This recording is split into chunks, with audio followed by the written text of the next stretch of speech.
story of Scalextric actually started earlier than 1957, with the formation of mini models. A small toy company based in Mill Hill, northwest London, introduced a range of tin toy cars. These models featured an innovative clockwork mechanism, which was activated by pressing the car downwards and back.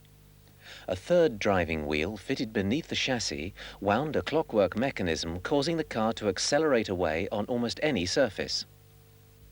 So how did the scale car project get underway?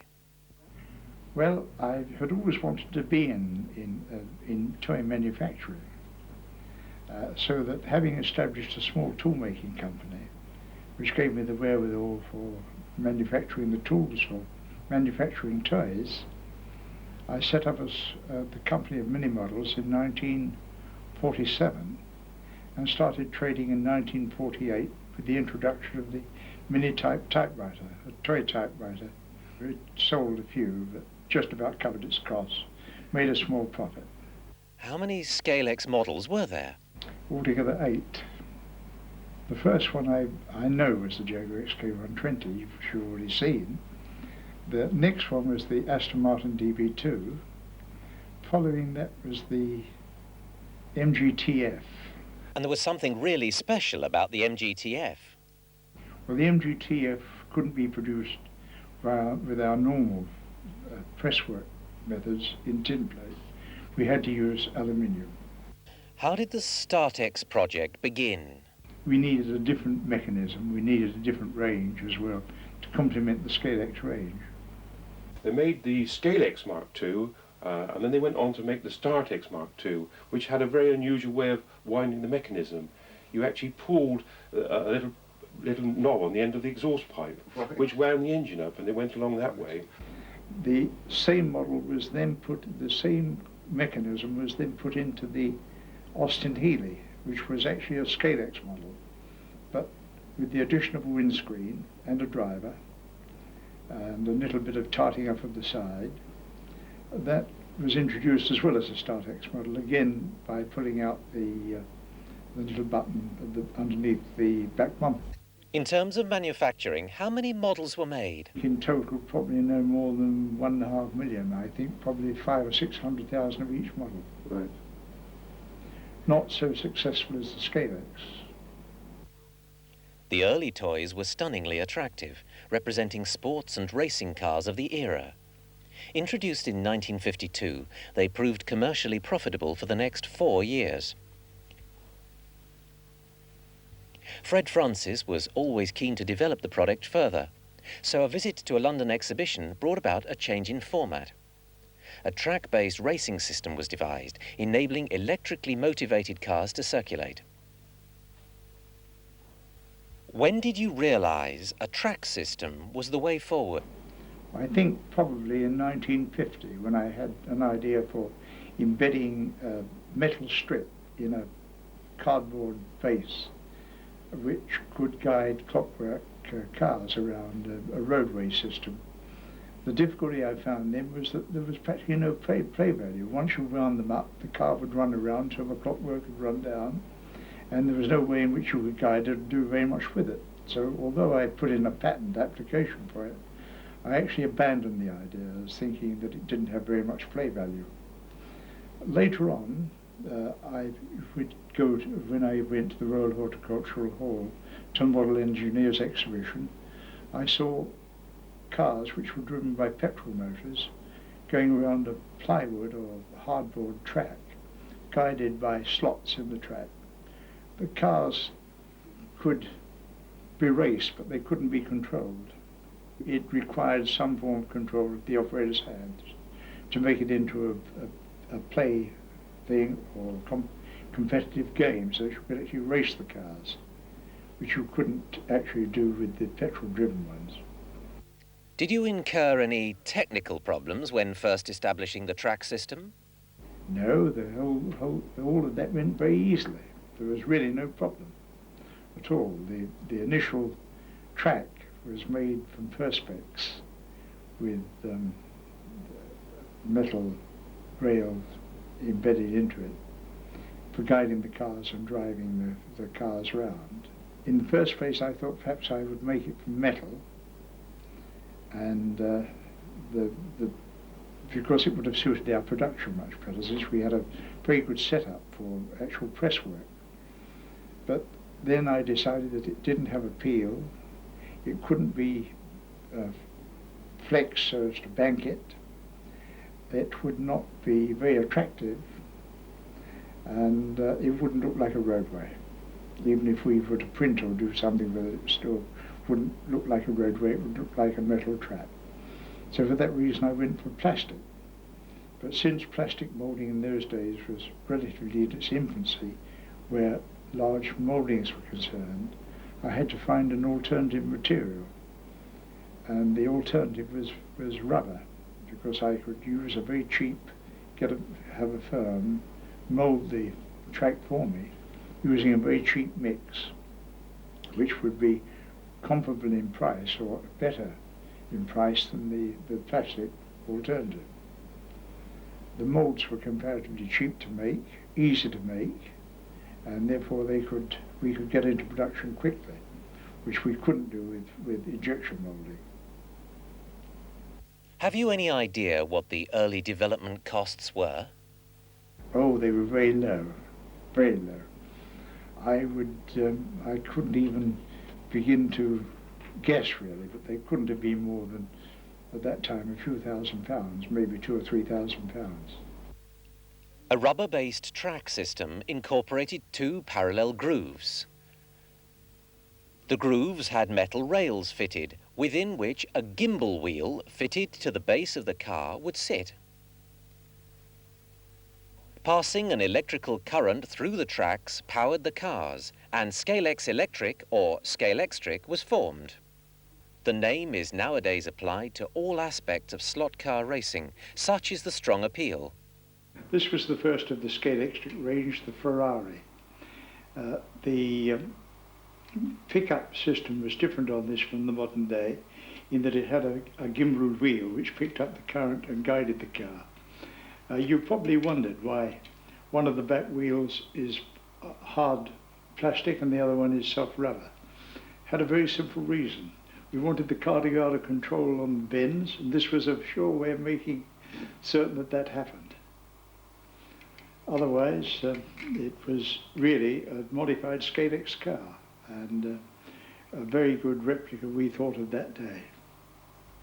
In front of the gimbaled wheel, there appears to be a rosette. That is actually a lead weight, which was put there to hold the car down on the track to give pickup facility. It came from the ballast of my boat, which was surface to requirements. The Toy Trade Fair at Harrogate gave Scalextric its first airing outside the factory. Toy dealers placed substantial orders, far in excess of Mini Model's production capacity. Remarkable, since production wasn't scheduled to begin until 5 months later. So what happened by 1958? Well, by mid-1958, production and demand for Scalextric had become well beyond the capacity of the existing factory to cope with. Our production had more than doubled. The output had more than doubled since the previous best year of 1955, when we turned over 88,000. And the production meant that we were now running at a turnover well in excess of 200,000. And with the demand and the need to widen the range of products, it would have meant expanding the factory so many times that we would actually have had to move to a new site. I didn't feel very happy about doing that, because we only had the Scalextric range as our only product. The toy trade is terribly volatile, and although I thought that Scalextric had a very good future, I couldn't be sure that it was going to have a steady continuing future, and having no other product would have meant that if it had collapsed, then we would have been left with a factory, instead of employing only 100 people, maybe employing 1,000, with all the resultant overheads and capital outlay. So I didn't feel that it was a risk worth taking. So it happened by November 1958, Fred Francis had put Mini Models on the market. The firm was sold to the Lines brothers Triang group. Richard Lines, now of Hornby Hobbies, tells the tale of developments at the time. Yes, Triang was a very progressive company, and we made a great point of visiting toy fairs, exhibitions, to see what sort of toys were appearing, quite apart from our own developments.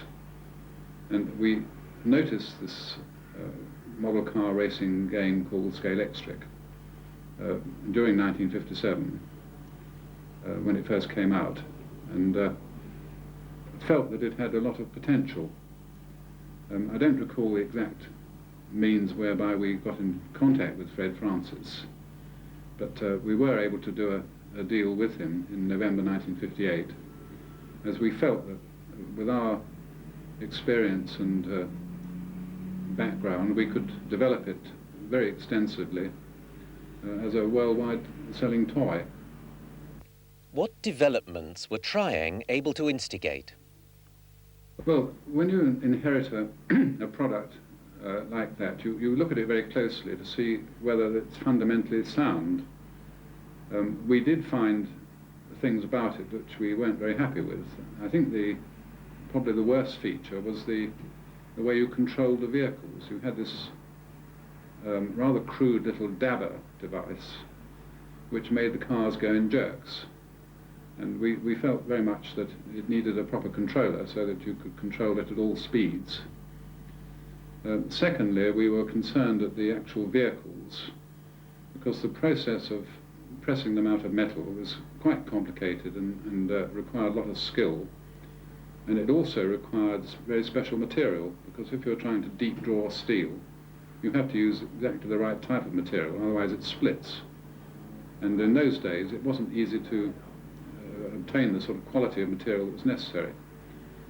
So putting these two together, we developed very quickly a proper hand throttle with fully variable control, and we also set to work to design cars which had plastic bodies, which certainly needed a high investment for the original tooling, but they were very easy to make thereafter. It took Triang a little over a year before they were in the position to introduce new models.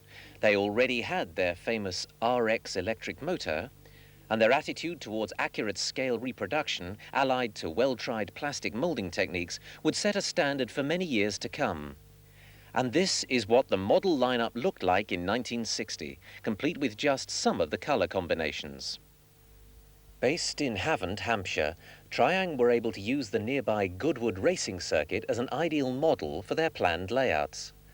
Bringing a sense of scale reality was the criterion. In fact, many of the buildings were based on those at Goodwood. Even today, the circuit remains little altered from those halcyon days of the early 1960s. Triang's wide range of track sections enabled replica circuits to be built in spare rooms and bedrooms around the world. And the infamous Goodwood chicane became an integral component of any Scalextric layout. Sales were progressing to outstanding levels. By 1960, the company was turning over £538,000. Many retailers set up demonstration tracks so that children and their parents could experience the thrills and spills of scale model racing. At last, there was a viable, if expensive, alternative to the traditional train set. The Full Flood Road factory at Lee Park was moving production and quality standards up in preparation for an assault on the export scene. 4 new cars were launched for the 1961 season. The Cooper, BRM, Jaguar D-Type and Porsche Spyder took to the tracks.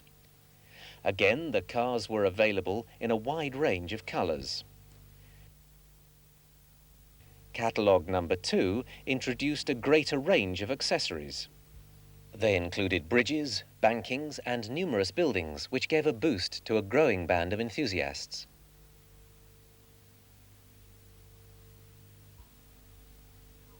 Changes were made to the braids and pickup points, which gave improved performance.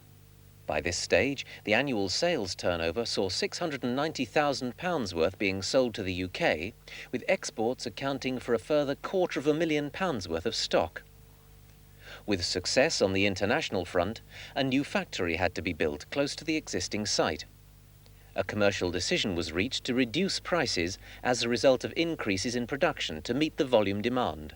When we were able to reduce prices later on, I think probably from about 1961, because by that time we had become quite a solid company and were able to foresee the possible volume of business that we were going to achieve. And of course, when you have this information, you can predict costs much more clearly. I think there were two other main factors. One was that the original plastic cars made in the original factory, the factory had no plastic moulding machines, so we actually had to buy the car bodies from another company. It was another Triang company. And similarly, the electric motors were also bought in, so that the mini models factory was really just assembling. Once we realized that the volume that were going to be achieved, we introduced our own plastic moulding machines, which obviously meant that we weren't paying for other people's profits. And similarly, we made our own electric motors. And with the added efficiency of all this, it meant that the costs came down, and we were able to pass this on to the public. I think the original price of the cars was 32 and 6, and the reduction that we were able to implement brought them down to 29 and 11, which is in a different price band as far as consumer sales are concerned. So it was quite an important move. Further new models were launched, including the nostalgic Le Mans-style Bentley and the beautifully styled Alfa Romeo. Sales had increased yet again. Considering that this was 1962, you will appreciate the strength of the market, with the UK alone producing £900,000 worth and exports a further 435,000. Fred Francis' original rubber track was reaching the end of its usable life. In Triang's hands, it was determined that manufacturing of track sections could start in-house, rather than spending inordinate sums of money with contract suppliers. A suitable replacement was required. Well, the change in track production from rubber to plastic was done for a number of reasons, but the main one was the sheer inconvenience of having to buy such a huge volume of rubber mouldings from an outside supplier, which inevitably meant you weren't as flexible as you would be if you could make your own in your own factory. There was a tremendous amount of road traffic with the rubber mouldings being delivered by lorry, all of which had to be unloaded and the materials stored. By that time we had our own plastic moulding machines running in the factory, and it seemed awfully obvious to us to tool up and produce our own. Quite apart from the convenience, it was going to save quite a cost as well. There was one other factor, and that was that the rubber track didn't hold together as positively as we felt it should, and the new design for plastic, which was of course patented, had some very positive connectors on it, and in fact these are the ones that are still in use today. So the introduction of what would become known as plexi-track was supported by some intriguing new model racing cars. By late 1963, there were 18 models in the lineup. 2 motorcycle combinations and the go-karts were added to it. Around this same period, the highly desired Bugatti and Auto Union models also made their first appearances.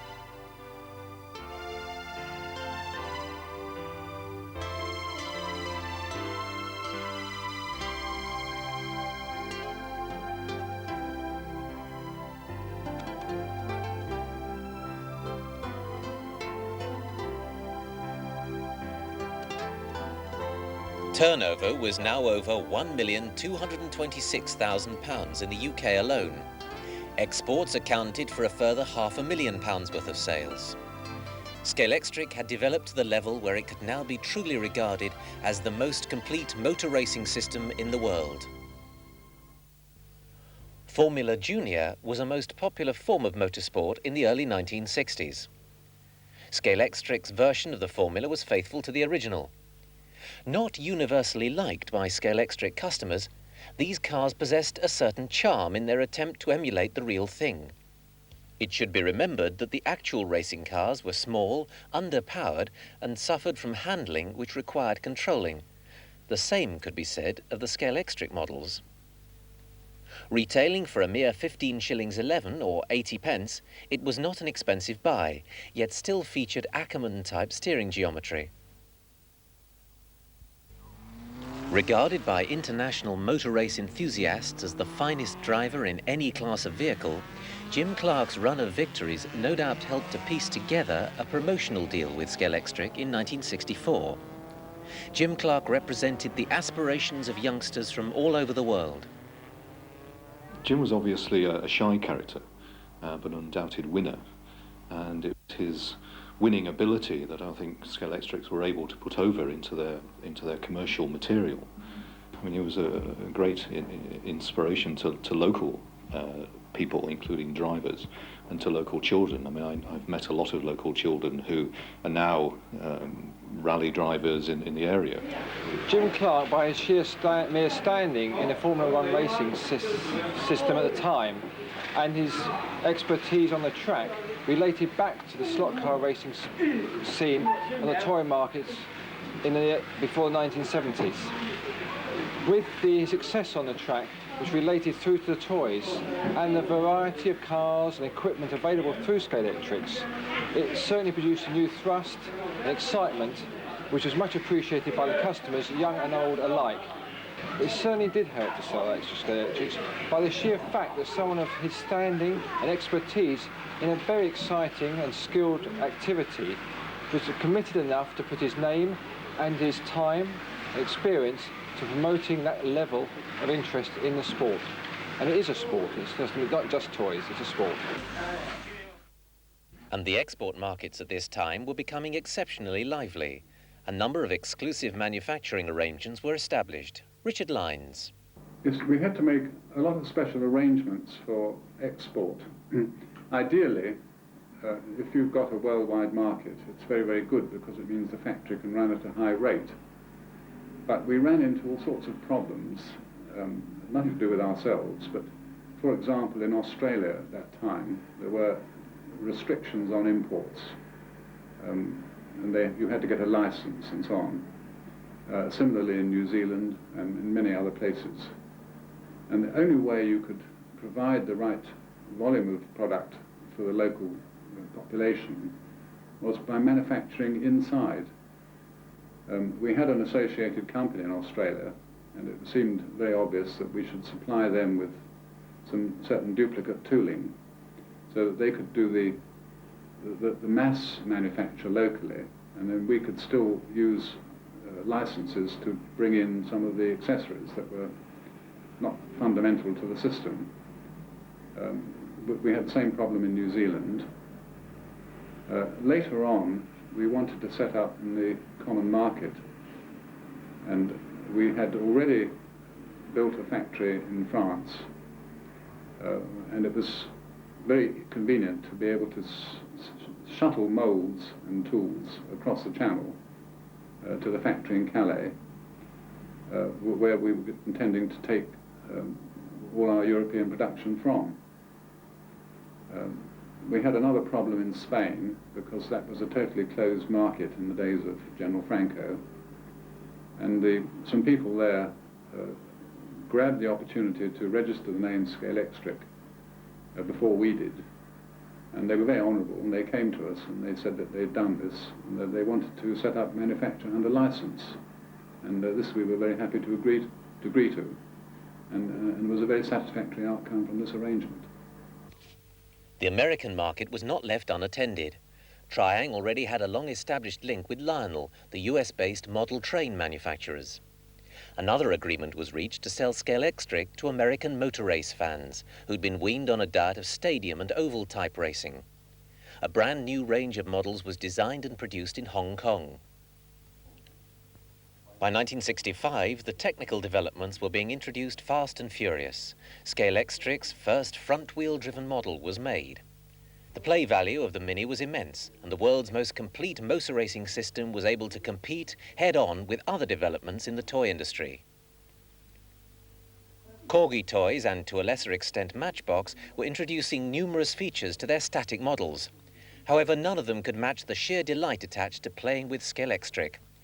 Most of these were die-cast metal toys, whereas Scalextric was still investing in plastics and composites. Two innovations around this time were the blowout simulator and twin auto screams. Now, what child could fail to be drawn to the prospect of his own car spinning uncontrollably off the track circuit? Even the child of today takes great delight in creeping downstairs on Christmas morning to play with a toy which can do so much more than just look nice in a box. Only 1 year later, in 1966, and a further innovation was added to the range: race-tuned cars. Scalextric race tuning cars had a tremendous impact. The changes at the time were way ahead of anything else that the competitors were using. They introduced jet guides instead of pin guides. They changed the tyre compounds, gearing and the engines. They were way ahead of anything else. The variety of cars that Scalextric were producing at that time related very much to what was seen on the track. So the customers would go to a racing circuit, see the Van Walls, the Lotuses, the Ferraris. They could then go back to the shops, buy them and race the cars, which handled in a very similar way to the real cars of their time, with the drivers that they were in fact emulating on their home circuits. Well, the introduction of race-tuned cars, I think it had a lot of sources. I seem to remember the American scene was one where people said they didn't go fast enough.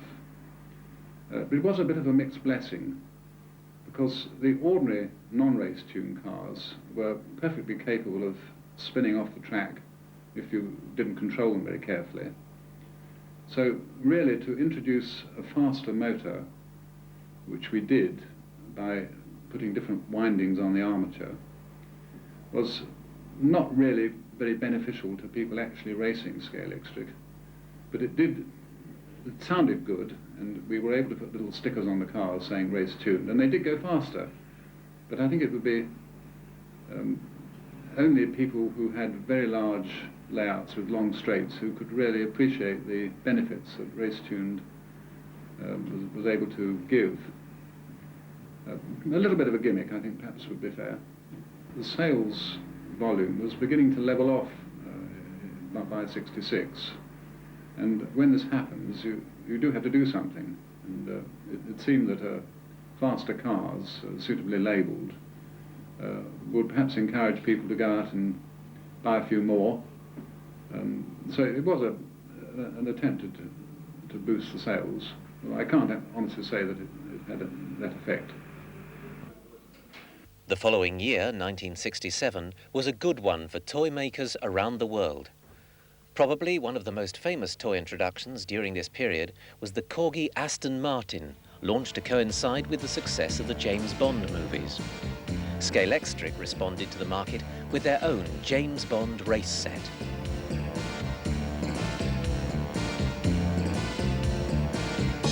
Barely 20 years after the toy was first sold, values had increased many times. The Mercedes featured a spring-loaded bumper to turn the car over, whilst the Aston had a working ejector seat mechanism activated against a plastic rock in the centre of the track layout. It also had a bulletproof shield which shot up from the boot lid. The play value was outstanding. Unfortunately, the set was not a great seller. 1967 also saw the launch of a larger 1/24th scale range of Scalextric, aimed specifically at the slot car market.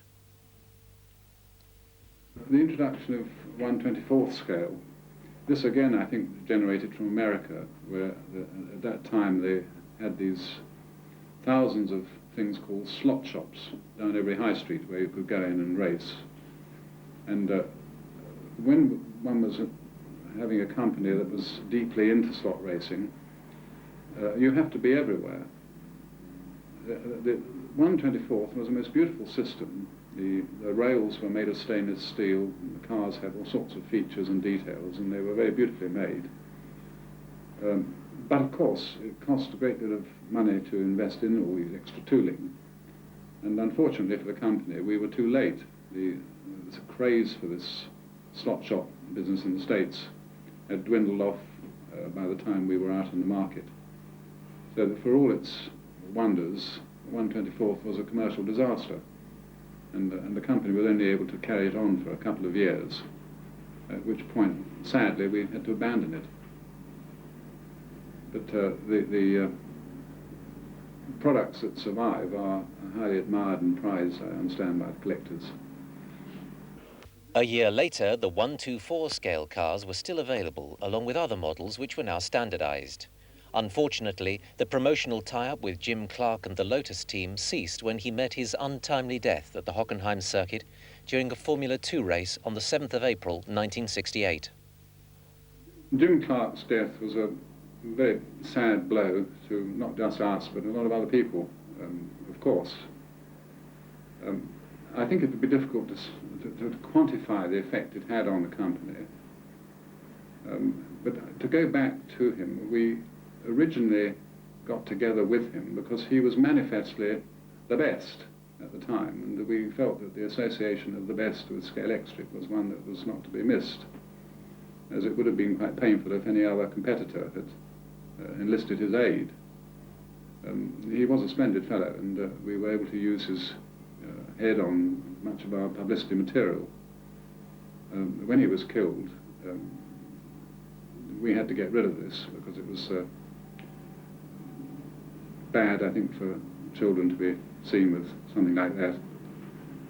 It wasn't a disaster for the company. He had actually helped us for about 4 years. When Jim died in 1968, his parents gifted over 120 trophies and awards to Duns Town Council. Duns was the administrative centre of Berwickshire, the county of Berwickshire. He was made a Burgess of Duns in 1965, I think, and Duns celebrated his successes quite often during the 60s, so it seemed to be an obvious place for the trophies to come. Scalextric sought other means to attract sales, and the power sledge was introduced. Highly innovative, the chassis possessed exceptional stability, combined with considerably more power than the race-tuned series. Many sledges are still in use today. The Scalextric's Formula 3 racing team also competed very successfully at this time. Scalextric introduced the team cars. Another new product was the 45-degree banked circuit. Intended to cater for the potent power sledges, it was difficult to assemble and clumsy to store. However, it was successful in sales terms. The following year was a recapitalizing period. 1969 was a lean year for new models.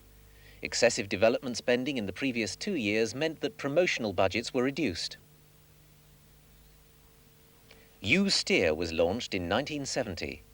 A complex hand throttle featuring an additional steering wheel which altered the polarity of the current supplied to the motor.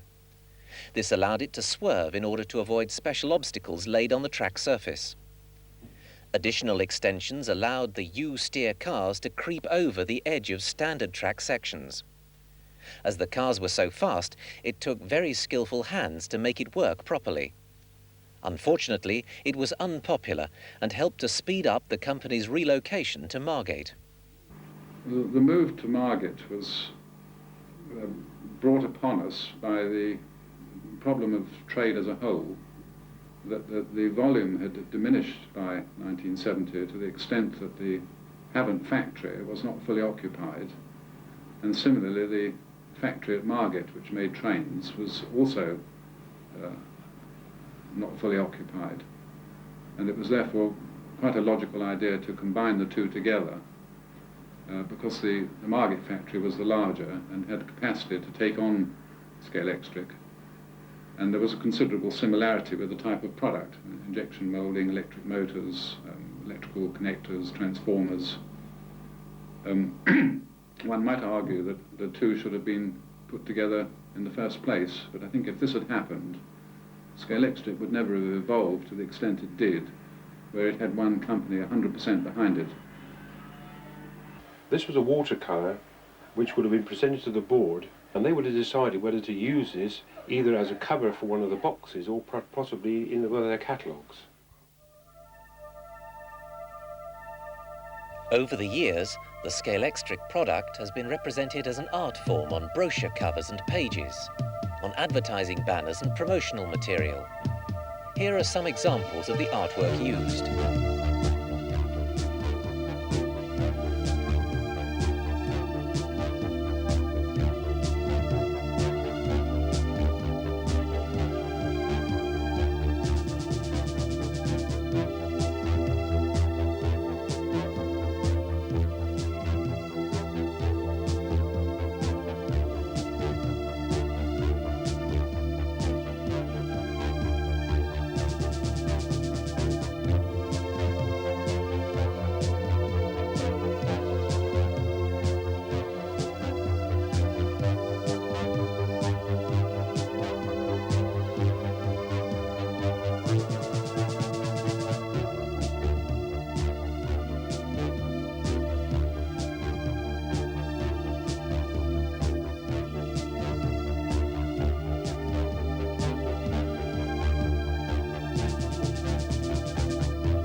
Since the introduction of Scalextric, it has attracted attention from young, acquisitive hands. In later years, the children mature and, as adults, have started to seriously collect the toys. We talked to Rod Moore of the Cumberland Toy and Model Museum, Alan Slade of the National Scalextric Collectors Club, and Richard Lines, former director of the Triang Group. Pre-1970 Scalextrics are of particular interest, and some are very highly desirable. Well, basically, these are cars that were on sale to the public, and I think the hardest to find is probably the blue Bugatti. Only about 600 of those were made. With conflicting figures being bandied about, a large question mark hangs over the actual numbers released. No one's really sure about that. We suspect that they were used as samples. Some have actually been played with that we know of that are still in existence. One or two have never really been used, and one I certainly know I think belonged to a rep The Cumberland Toy and Model Museum in Cockermouth, Cumbria, is a delightful playground for anybody remotely interested in toys, especially as many of the items in the museum's collection started life as toys belonging to Rod Moore and his family. As the museum curator, we wondered what Rod thought about the replicas and recently released copies of rare Scalextrics.